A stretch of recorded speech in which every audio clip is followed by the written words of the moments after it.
Hey, welcome to Charlie's Open Mic. On today's show, we're going to try to define what an open mic is. I'm going to share a dirty little secret about the show, and we're going to hear the music of Warren Bendler.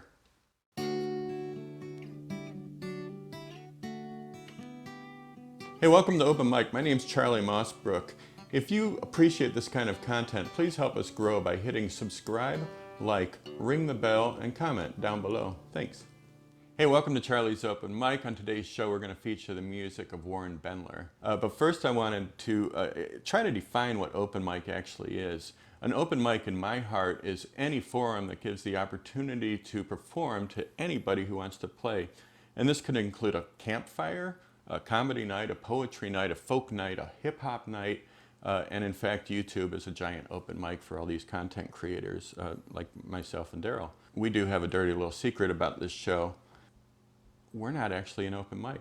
We are representative of the open mics that I host in town, but we are really a songwriter showcase, but not an open mic. So that's what I think an open mic is.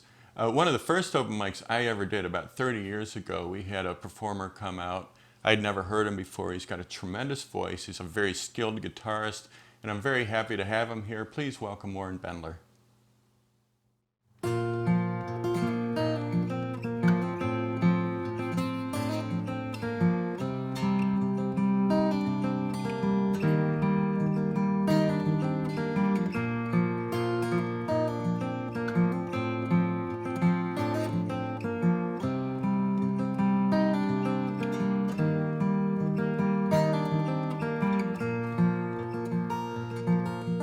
Here's to the man who has found love and lost, and opens his heart to love again.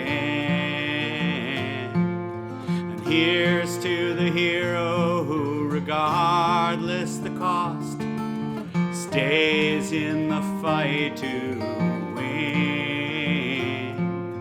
And here's to the gambler who knows to walk away when the luck of the draw comes to an end. 'Cause it's not about the mistakes that we make, it's about the lessons that we've learned, the bruises that we've earned. It's not about the wrong road we may take, it's about the lessons that we've learned, the bruises that we've earned.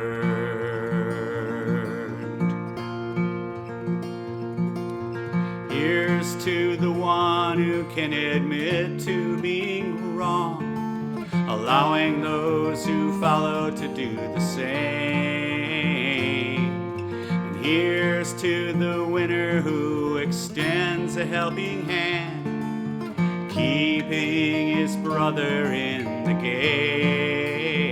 And here's to inspiring trust in one who got burned, remembering what it's like to be betrayed. 'Cause it's not about the mistakes that we make, it's about the lessons that we've learned, the bruises that we've earned. It's not about the wrong road we may take, it's about the lessons that we've learned, the bruises that we've earned.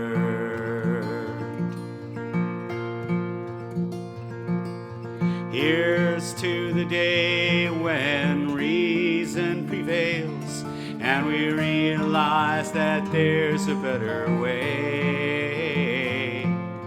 Here's to the day when war's in the past and prosperity and peace are here to stay. Here's to treating one another with respect, with fear and hatred washed away. 'Cause it's not about the mistakes that we make, it's about the lessons that we've learned, the bruises that we've earned. It's not about the wrong road we may take, it's about the lessons that we've learned, the the bruises that we've earned. It's not about the mistakes that we make. It's about the lessons that we've learned, the bruises that we've earned. It's not about the wrong road we may take. It's about the lessons that we've learned, the bruises that we've earned.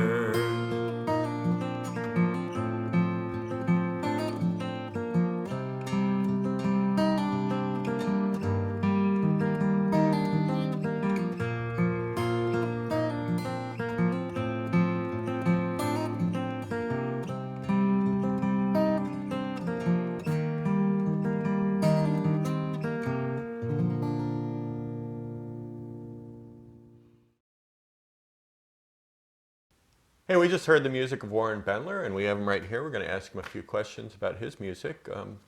Warren, why don't you tell us a little bit about that song? Can you tell us the name of that? I co-wrote that with Deb Widowitz. That's the lessons that we've learned. Okay. And I have a version of it, and she has a slightly different version that she likes to do. Oh, that's fun. Yeah, That's yeah. fun. One thing we like to ask our performers when they come on the show is about your first open mic experience. Can you tell us about that? Sure. Well, in those days, there wasn't really open mics. I played at this place in Kent called the Red Radish. It was a great vegetarian restaurant. Mm-hmm. And you'd play there, and you'd get a meal, and you'd get whatever tips you could pick up. So that was a favorite place to play, and that was back in the 70s. Okay, so your first performance opportunities as a singer-songwriter was sort of a paid gig. Right. That's neat. Yeah. Now, I remember when I first started running open mics, you were one of the very first people to show up to my open mic. Yeah, that was back when Arabica was over right next to the theater on Coventry. Right. And those were very good times. Yeah, oh yeah. I remember specifically one time there was a performer who was very well known in this area. His name was John Bassette, and John was a great singer-songwriter from around the Cleveland area. A lot of our top players all thought of him as really an important voice in our folk music community, and he's been gone now since about 2004 or 5, I believe. And one evening, Warren decided to do one of his songs. It was called Colorado. Yeah. Okay. Yeah. And so Warren was playing the song, and in the middle of it, somebody snuck a mic to John, who I don't know if Warren knew he was in the room, but he started singing with you, and I remember somewhere that recording exists. Oh, I'd love to get that. And we do have that Oh, somewhere in the wow. archives. I might have to talk to Cal about that, but we do have those recordings. Years ago, John had a folk venue in Akron called The Birth, and he had this Thingmakers building where people would have their own shops and make artwork, and then he had a stage set up and people would play, and I got to play there. I warmed up for him, and beforehand I went up to, he invited me up to his little pad, and we, smoked joints up there, and that's when I learned that wasn't a good idea to do that before you play. Yeah, we try to avoid that on the show. It can be disorienting. Yeah, yeah, yeah, oh yeah. So that doesn't happen anymore? No. So, and you also play in a band around the area? Yeah, I play in a band called the Big Five Show Band, and we are a classic rock band, more acoustically based. Okay. And Danny Powers, the lead guitar player for the Michael Stanley Band, is our lead guitar player. Okay, that's cool. So while you were playing, I was admiring your guitar. Oh, thanks. Can you tell us a little bit about that? Yeah, it's Larrivee L09. It's a Wildwood custom that came from Wildwood Instruments down in Coshocton, who unfortunately they're out of business now. Are they? Oh. Yeah, they retired. Okay, well that's good. Yeah, oh, yeah. And so it's got wood on it that is unusual for Larrivee. The top is Italian spruce. It's supposed to come out of the same forest that Stradivarius wood came out of. Okay. And the back and sides are, I think, Indian rosewood. It's really a beautiful instrument, and you do great work with it. Thanks. And that was a wonderful song. And hey, that's Warren Bendler. Thanks for joining us today. You're welcome. Thank you for having me. You bet. Hey, earlier in the show, I talked about all the different kinds of open mic that you could go to if you're a performer, a poet, or comic, or hip hop artist, or folk musician like myself. Uh, Years ago, I went out to an open mic, and it was a poetry open mic. Um, I left my guitar where I was staying, and we went out to Bucktown in Chicago. And we went to check out this poetry open mic, and this man named Gregorio was running it. It was such a cool place. The whole place was dark, little candles on each table, but that was really the only light that we had to work with. And then there was a single light bulb on the stage next to a single microphone, and the poets would get up and they'd read poetry by this light bulb and this microphone. On this particular night, there weren't a whole lot of people there to read poetry, and Gregorio, the host of the open mic, he started asking for volunteers, and he looked around the room, and I was one of about 5 people in the room. And he literally came out to the tables to ask us if we wanted to perform. So this being a night, I just wanted to go and be an audience member. I was kind of holding back, but I was kind of obvious at the time. I had hair down to the middle of my back. I was wearing a black beret. I had this army ammo bag filled with journals and cassette tapes and a Walkman. It was pretty obvious that I had a lot of creativity hanging out in this little bag that I carried around with me. And Gregorio investigated a little further, and as he did, he discovered that I had all these words in these journals, and he said, well, why don't you read these? And I said, well, hey, those are songs. I'm a songwriter. And he said, well, they start as poems, right? I said, I guess so. He said, just go ahead and read them. So I got up in front of the audience. This was an audience now of 3, not including Gregorio, because I had left my seat. And I started reading my songs. I changed the cadence, slowed things down, and turned them into more of a poetry reading. I wasn't really a poet, so it was something a little foreign to me, but I did it, and Gregorio seemed to really dig it, and he kept pushing me to read a little bit more. He may have been just trying to fill time on the open mic, I don't know. But he kept pushing me, and he seemed to take a liking to me. He asked me about my background in Cleveland, and if I knew there was a poet in Cleveland named Thompson. He died, about 15 years ago. But at one time he was thought of as the poet laureate of Cuyahoga County. And Dan was sort of a mentor of mine. And Gregorio knew him, and I think my connection to Daniel gave Gregorio a sense that I had been somewhere and that I knew what I was doing. And he started talking me up around the community. And about a week later, we went out to another poetry reading at a place called the Green Mill. And the Green Mill is this fantastic old jazz club. It's still packed. Years later, it goes back probably into the days of Prohibition. You can imagine Capone was hanging out there. But it's this cool old jazz club. And they had what was called a poetry slam. And if you're familiar with poetry readings in the past 30 years, poetry slams are sort of this competition. I don't want to call it an American Idol of poetry, but maybe it is. It was sort of a competition of poetry. And people would get up and they'd read these crazy poems that would just hit you right in the face, which was where the slam came in. And they'd be very loud and active, and a lot of comedy and shock value in all of these poems. Well, Gregorio had talked me up to this one young woman, and she decided that I was an established good poet. So she came up to me with these 2 poems, and she handed me these 2 sheets of paper, and she said, can you tell me which one I should read?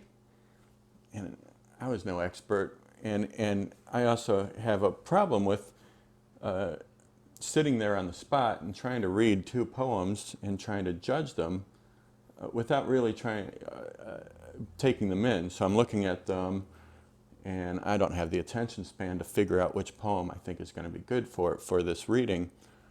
So I passed the buck and I said, well, which one really means the most to you? Which one is the best poem for you? And she said, well, this one is about a child that I lost. And just that phrase was heartbreaking to me. So I said, well, maybe you should read that one. So she did, and she got up on stage and she poured her heart out to the audience, and the room was silent. And I thought, oh, this went so well for her. I'm so glad, and I'm glad she took my advice. And then the judges came on and they started pulling up cards 2, 4, 3, and she didn't make it to the next round because she took my advice and read the one that was meaningful to her. But in a poetry slam, that was completely the wrong advice. I didn't know any better, and I should have just told her from the get-go. I have no idea what's going on here, but I didn't. And she got knocked out. And where I'm going with this is that with all the different kinds of open mics available to us, it's probably important to understand your audience and understand the room before you get up and perform. Because if they're expecting raunchy comedy and you get up there with deep sincerity, it may not work, and vice versa. So try to understand your audience, and that's my advice for today.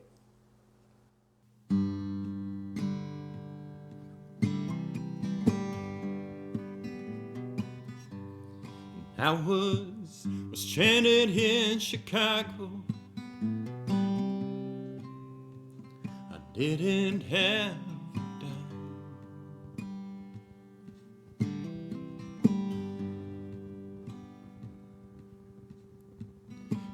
And in a subway station, I know my troubles are so far behind.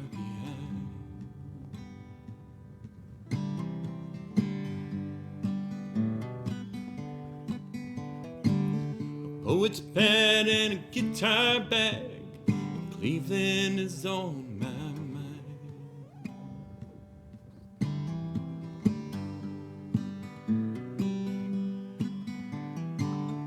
300 miles from home there, 1,000 more to roam. And I was stranded in Chicago. Didn't have a dime.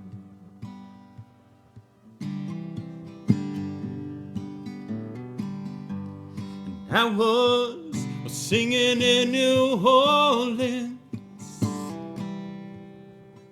and I forgot the next line.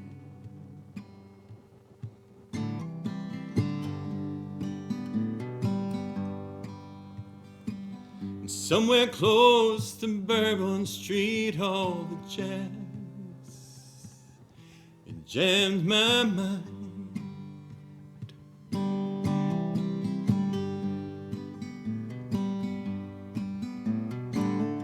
An empty bed and no cigarettes, and Cleveland is on my mind. 1,000 miles from home there, 1,000 more to roam. And I was singing in New Orleans.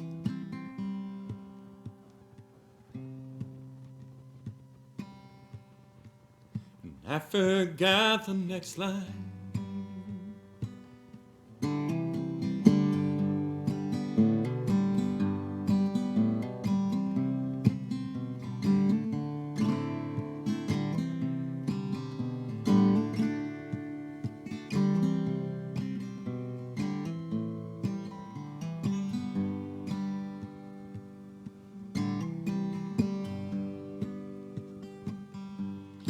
I was sitting home in Cleveland,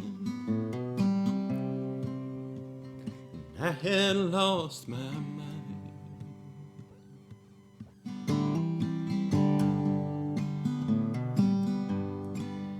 And I was somewhere close to Coventry. All my friends treated me kind.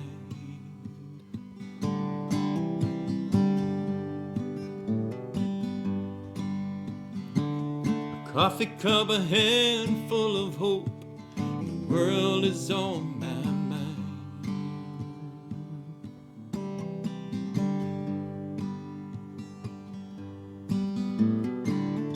300 feet from home there, and 1,000,000 more miles to roam. And I was sitting home in Cleveland, singing in New Orleans, stranded in Chicago. I didn't have a dime.